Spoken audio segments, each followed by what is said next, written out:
Hello po, magandang araw po sa ating lahat. Ngayong araw na to ay may ipapakita pong recipe si Mama Yeps sa inyo.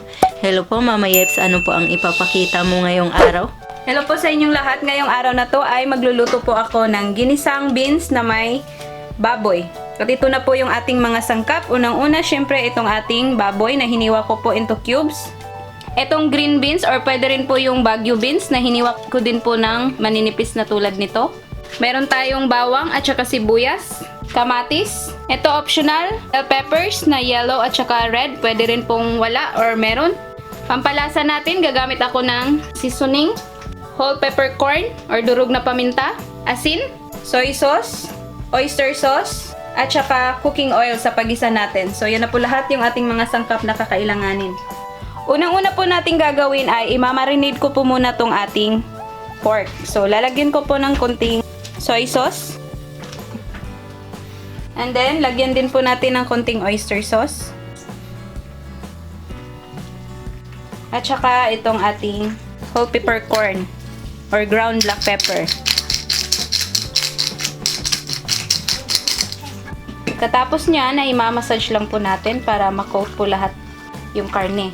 Yan, imamarinate lang po natin to ng mga, kahit na mga 5 to 10 minutes. Tapos balikan natin mamaya, then mag-start na po tayong magluto. Ngayon ay mag-start na po tayong magluto. Dito sa ating kawali, maglagay lang po ako ng oil. Yan, papainitin lang po muna natin yan.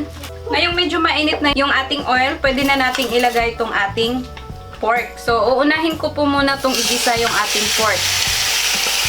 Bago ko isunod yung ating mga sibuyas at saka bawang.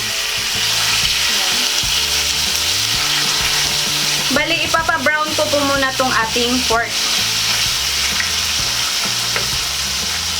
Halu-haluin lang natin para magpantay yung luto.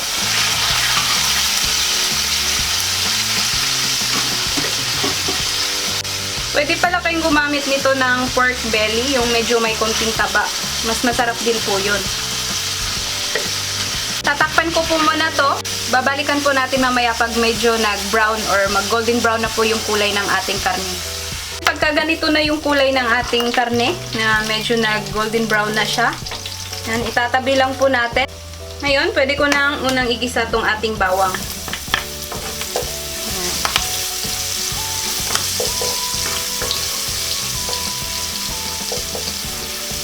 Pag mga may taba-taba po yung karne na gagamitin nyo, ingat lang po kayo kasi talagang matansik po yung mantika. Yan, hintayin natin na medyo mag-light brown yung ating bawang. Ngayong medyo nag-light brown na yung ating bawang, isunod na po natin yung ating sibuyas. Yan. Halu-haluin na po natin.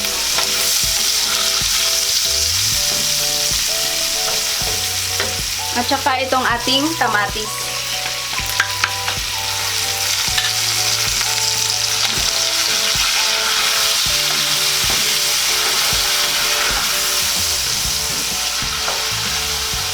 Hihintayin lang po natin na talagang maluluto or malalanta po yung ating kamatis. Saka natin isunod yung ating green beans or Baguio beans.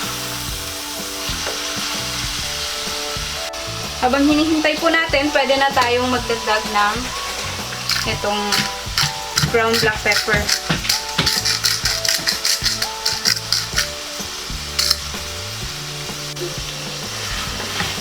Haluin lang natin.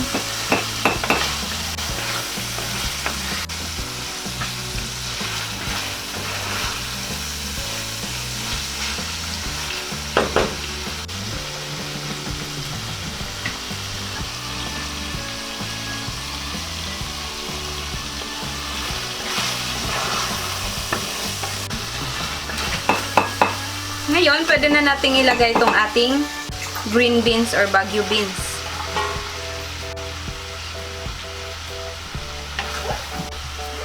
Tapos, titimplahan po natin itong ating soy sauce. Huwag nyo lang masyadong damihan ng soy sauce kasi naglagay na po tayo kanina sa ating karne para hindi aalat.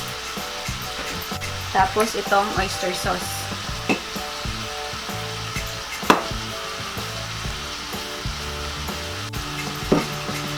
Haluin na natin.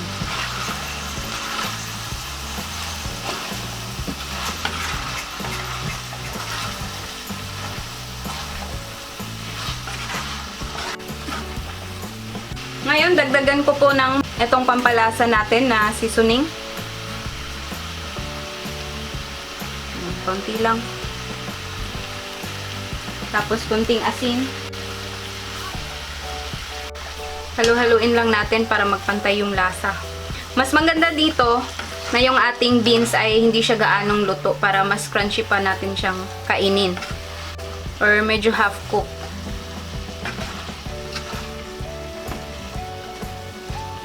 Tapos itong bell peppers natin, pangdagdag kulay na lang po to. Kung wala po kayo nito, pwedeng wala na rin to. Mas maganda lang kasi siyang tingnan pag may maraming mga iba't ibang kulay yung hinahalo natin. Diba parang nakakaganang kumain pag makulay yung ating putahe. Ayan.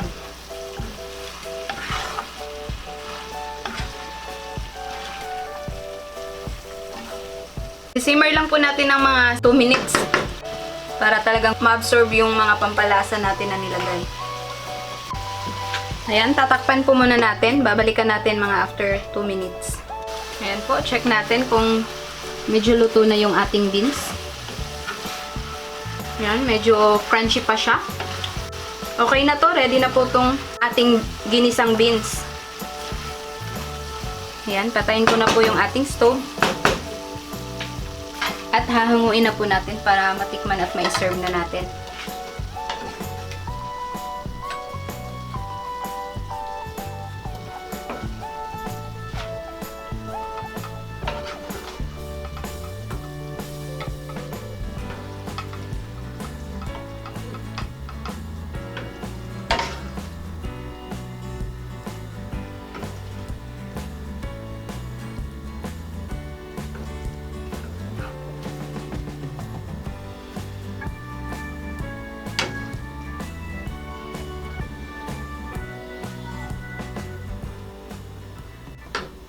Ito na po ang ating ginisang beans with pork. Sana po ay magustuhan nyo ang reseping ito. Maraming salamat po sa inyong panunood. Ito po si Ate Mayang na nagsasabing mabuhay.